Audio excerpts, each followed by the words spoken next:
우크라이나가 러시아와의 전쟁에서 무인 시스템이 단순히 효과적일 뿐만 아니라 전쟁의 가장 중요한 무기가 될 수 있음을 보여준 이후로 더 새롭고 혁신적인 드론 개발 경쟁이 더욱 치열해졌어요.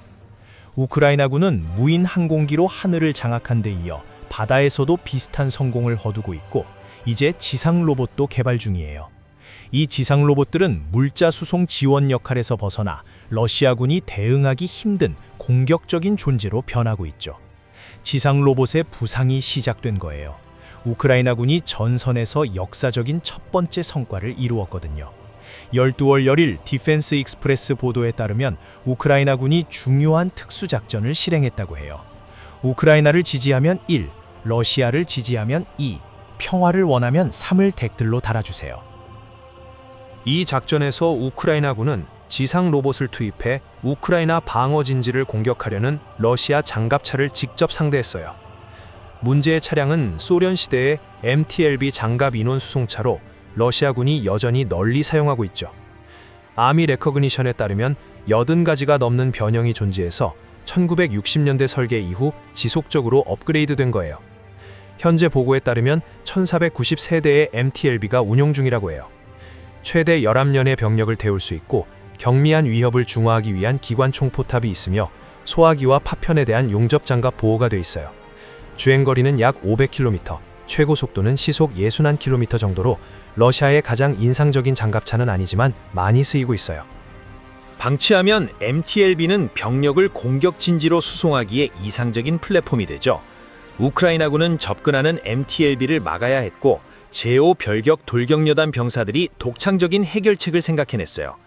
접근 중인 차량에 포격을 가하거나 FPV 드론으로 자폭 공격을 하는 대신 여단은 차선의 대응을 선택했어요. 다시 한번 무인 시스템의 패러다임을 바꾼 거예요. 지상 로봇이 전투에 투입됐죠. 제5 별격 돌격여단이 텔레그램의 후속 상황을 자세히 올렸어요. 밤에 적이 제5 돌격여단이 지키는 진지를 습격할 준비를 했어요.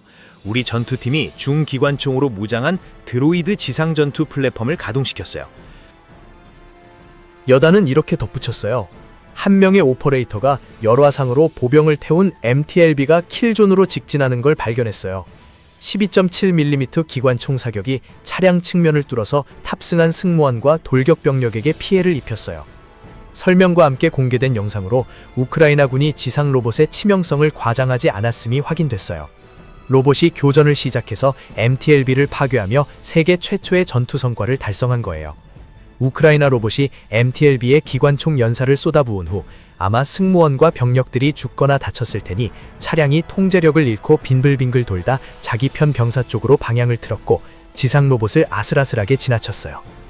로봇은 장갑차 후미에 계속 연사를 가한 것 같아서 결국 멈추게 했어요. 더 인상적인 건 이 작전이 단순히 한 대의 MTLB만 노린 게 아니라는 점이에요. 러시아 장갑차는 우크라이나 진지에 대한 더 큰 공격의 일부였고 지상 로봇 오퍼레이터들은 전체 적 진영을 뚫고 목표에 도달해야 했어요. MTLB가 파괴되자 러시아의 공격이 무너졌어요. 우크라이나군은 사상자가 없었고요.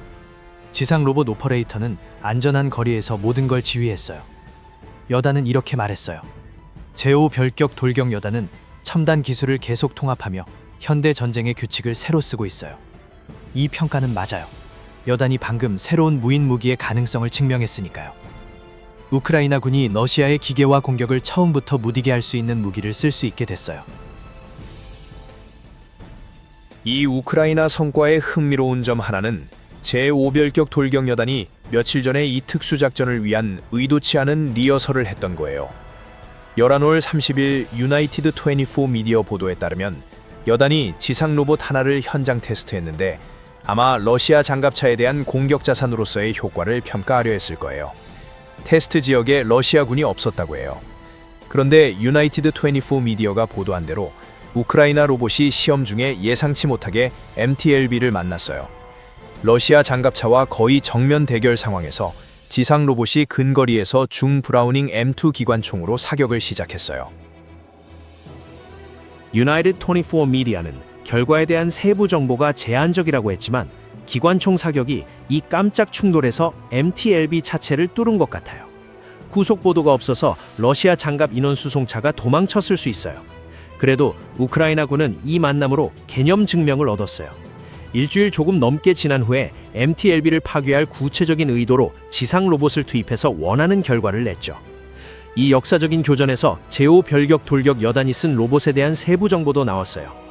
디펜스 익스프레스에 따르면 로봇은 우크라이나의 브레이브 1 프로그램 참여자인 데브 드로이드가 개발한 거예요. 브레이브 1은 2023년에 시작된 정부 지원 이니셔티브로 우크라이나 드론 개발자들의 혁신 허브 역할을 해요. 유나이티드 24 미디어 보도에 따르면 이 프로그램은 드론 개발자들이 최신 제품을 선보이고 군인들로부터 피드백을 받을 수 있는 플랫폼을 제공해요. 군인들은 전장 개선점을 조언하죠.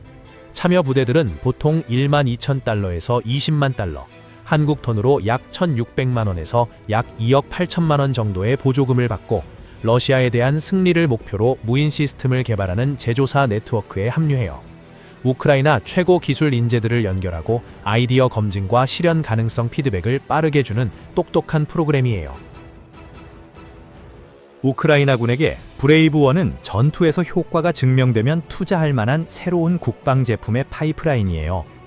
데브 드로이드의 지상 로봇이 방금 그걸 해냈고 그 이상이에요.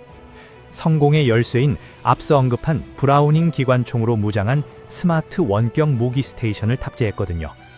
이 스테이션 덕에 우크라이나 드론 오퍼레이터가 로봇과 무기를 독립적으로 조종하며 직접 사격 범위 밖거리에서 적 목표를 정확히 타격할 수 있어요. 우크라이나군은 이전에 수많은 지상 로봇을 만들고 배치했지만 데브 드로이드의 것은 차별화돼 있어요. 대부분의 이전 무인지상 차량과 달리 이 로봇은 명백한 공격 위협을 제시해서 러시아 장갑 부대에 큰 문제를 일으켜요. 디펜스 익스프레스는 이 새로운 공격 모드가 왜 우크라이나군에게 중요한지 설명하며 이렇게 말했어요. 이 작전은 우크라이나 지상 로봇이 전투에서 러시아 장갑 장비를 파괴한 첫 번째 확인 사례예요. 우크라이나군이 공중 드론을 널리 썼지만 전투 가능한 지상 플랫폼의 성공적 사용은 전장에서 기술 적응의 새로운 수준을 나타내요. 이게 우크라이나 전쟁의 미래에 어떤 의미인지 다음 질문으로 이어지네요. 답하기 전에 우크라이나군은 최근 성공에 너무 자신만만해지지 말아야 해요. 데브 드로이드의 로봇이 장갑차를 파괴한 건 매우 인상적이지만 아직 초기 사례예요. 우크라이나군은 이 성과를 여러 번 반복해서 지상 로봇이 전선 전체에 배치할 수 있는 성숙한 공격 자산이 됐음을 완전히 보여줘야 해요. 하지만 성공한다고 가정해보죠. 데브 드로이드의 로봇과 비슷한 유능한 시스템들이 우크라이나군이 쓸 수 있는 무기로 인정받게 돼요. 그 다음엔 뭐가 일어날까요? 먼저 디펜스 익스프레스가 지적하듯 무인 시스템이 공격 자산으로 부상하면서 우크라이나군에게 전선에서 새로운 회복력이 생겨요. 여러 경로로 이게 이루어지는데 러시아 공격에 대응하는 전선 부대의 유연성 증가가 포함돼요. 유인 방어와 반격을 계획하는 대신 우크라이나군은 위협이 나타나면 빠르게 지상 로봇을 투입해 대면할 수 있어요. 이 로봇들이 러시아 장갑을 100% 파괴할 필요는 없어요. MTLB 파괴에서 본 대로 약간의 피해를 입히는 것만으로 충분해요. 장갑차 한 대만 잃어도 러시아 공격이 크게 약화되니까요. 우크라이나군은 방어 교전에서 효과적인 전력 증강을 얻고 가장 큰 장점은 간단해요. 추가 병력을 위험에 노출시키지 않아요. 반대로 이 차세대 지상 로봇들은 우크라이나군이 이전보다 적은 병력을 직접 전투에 투입하면서 러시아 공격을 방어할 수 있게 해줘요. 이는 우크라이나 공중 드론의 이점과 비슷해서 군이 전선 병력을 수마일 뒤에서 조종하는 로봇 군대로 대체하는 데 더 가까워질 수 있어요. 우크라이나군은 러시아에 대한 집단 방어를 약화시킬 위협인 인력 위기 속에서 이런 해결책이 절실해요. 여러 소식이 이 위기를 강조하는데 일부는 포크로브스크가 방어 병력 부족으로 붕괴 직전이라고 해요. 어틀랜틱 카운슬은 우크라이나군이 그 전선에서 러시아 병사 1명당 우크라이나 병사 8명 비율로 수적으로 열이라고 지적했어요. 협의회는 이렇게 말했어요. 영웅적이고 피비린내 나는 저항 3년 반 후에 우크라이나군이 제2차 세계대전 이후 유럽 최대 전쟁에서 전체 전선을 효과적으로 방어할 만큼 충분한 전투원을 갖지 못할 지경에 이를 수 있다는 우려가 커져요. 협의회는 볼로디미르 젤렌스키 대통령이 문제를 극복하려면 큰 변화가 필요할 수 있다고 제안해요. 하나는 우크라이나의 징집 연휴를 25살에서 18살로 낮추는 거예요. 그러면 젊고 유능한 병력풀이 크게 생기죠. 하지만 젤렌스키는 지금까지 정치적 위험 때문에 이 조치를 피했어요. 젊은 남성들을 징집하면 필요한 인원이 생기지만 선거가 열리면 투표할 가능성이 높은 세대의 불만을 초래할 위험이 있어요. 젤렌스키는 또한 18에서 22살 우크라이나 남성들의 여행 제한을 완화했는데 군 인력 관점에서는 역효과처럼 보이는 조치예요. 더 데일리 텔레그래프에 따르면 완화 후 2달 동안 거의 10만 명의 우크라이나 남성이 해외로 나갔어요. 징집 연령이 낮아져도 잠재적 병력 부족이 악화된 거죠. 파이낸셜 타임즈는 11월 11일 기사에서 이걸 더 자세히 다루며 우크라이나군이 전선 1마일당 평균 4에서 7명의 병사만 강화한다고 밝혔어요. 탈영이 문제인데 10월에만 탈영이나 무단 이탈이 2만 건으로 2025년에 최고치를 기록했어요. 러시아와의 격렬한 전투, 거의 4년이 군인들에게 큰 부담을 주고 있다는 뜻이에요.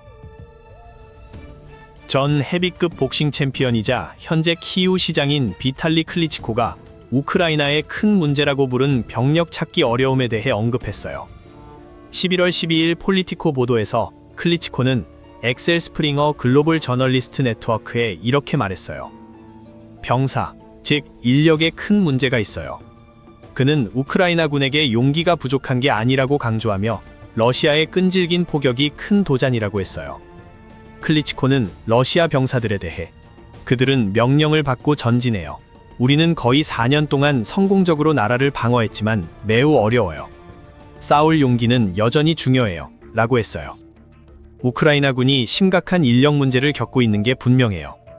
데브 드로이드의 지상 로봇이 공격력으로 부상한 게 이 문제를 해결하는 데 중요한 시점에 왔어요.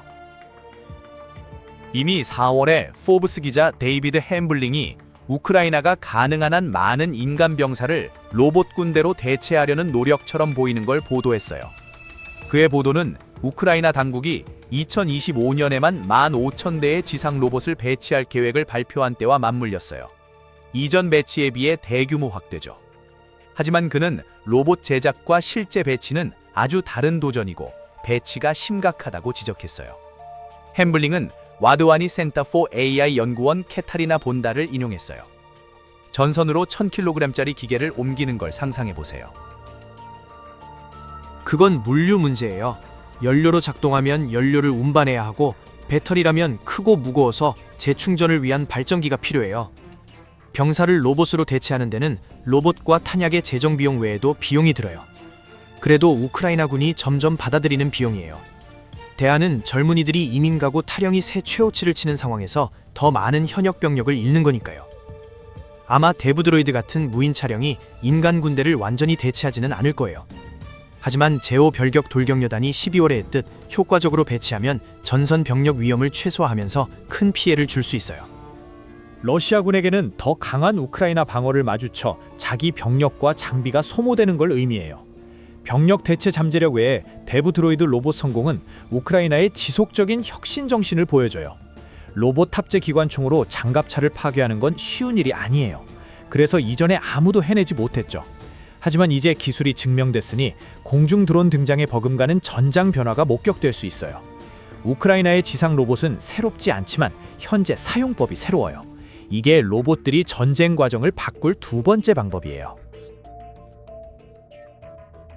가장 최근인 11월 23일에 BBC가 포크로브스크와 미르노흐라드 지역에서 포위된 일부 우크라이나 병사들에게 지상 로봇이 생경줄 역할을 한다고 보도했어요. 이 병사들에게 로봇은 후방 지원과의 연결이에요. 음식과 보급품을 운반하고 일부는 큰 크기로 전선에서 부상자를 후송할 수 있어요. 다른 건 자전거길을 지나갈 만큼 작아서 포탑 없는 미니 탱크처럼 끊임없는 보급 임무를 해요. 이런 의미에서 지상 로봇은 인간 짐꾼을 대체해 우크라이나의 인력 문제를 해결해줘요.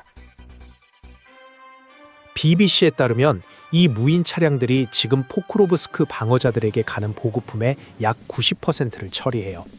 우크라이나의 12월 성공 전에 이게 지상 로봇 역할의 정의였어요. 물류 기계의 필수 부분이죠. 중요하지만 무장 지상 무인 차량이 더 중요할 수 있어요. 결국 우크라이나군은 12월처럼 지상 로봇으로 러시아 공격을 근원에서 막아 다른 모든 걸 더 안전하게 만들려 해요. 우크라이나군은 최근 몇 달 새 새로운 지상 로봇 용도를 고안했어요. 8월 비즈니스 인사이더 보도가 로봇이 이제 지뢰 매설, 인원 수송, 심지어 FPV 드론 같은 자폭 공격으로 러시아 진지를 공격한다고 밝혔어요. 기관총 사격으로 러시아 병력을 쏘고 장갑차를 파괴하는 능력을 추가한 게 최신 혁신이에요. 전쟁을 바꿀 수 있는 거죠. 우크라이나 군도 이걸 알아요. 지상 드론 수요 증가를 설명할 수 있어요. 11월에 더 내셔널 인터레스트가 우크라이나 제3별격 돌격여단 지휘관이자 지상 로봇 학교 설립자인 빅터 파블로브의 발언을 다뤘어요. 파블로브는 우크라이나 군이 2026년까지 약 3만 대의 지상 로봇을 목표로 해야 한다고 했어요. 2025년 목표 15,000대의 2배예요. 일부 로봇 제작 비용이 대당 약 1만 달러, 한국 돈으로 약 1,380만 원 정도지만 더 복잡한 건 더 비싸요. 3만 대 생산은 가능해 보이지만 야심찬 목표로 우크라이나 국방 산업을 시험할 거예요. 도전이 극복되고 데브드로이드 같은 로봇이 많아 전장에 도착하면 러시아군은 큰 장애에 부딪혀요. 러시아 장갑차는 우크라이나에서 기대 이하로 성능을 발휘했어요. 우크라이나 드론, 지뢰, 포병, 대전차 무기로 12월 열흘 기준 거의 23,700대의 장갑차가 파괴됐어요. 러시아는 더 잊고 손실을 대체할 수 있어요.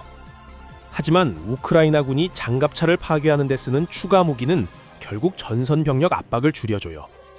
지상 로봇이 그 무기가 될 수 있어요. 우크라이나군이 방금 효과를 증명했어요. 다음 과제는 대량 생산으로 전선 전체 배치예요. 지상 로봇이 러시아군에 대한 우크라이나의 최신 무기로 부상하면서 공중 드론은 러시아의 가장 강한 방어 일부를 뚫을 수 있음을 증명해요. 그건 크림반도에서 우크라이나의 가장 비민스러운 부대 하나가 2주 동안 일련의 공격을 한동안 일어났어요. 우크라이나를 지지하면 1, 러시아를 지지하면 2, 평화를 원하면 3을 댓글로 달아주세요.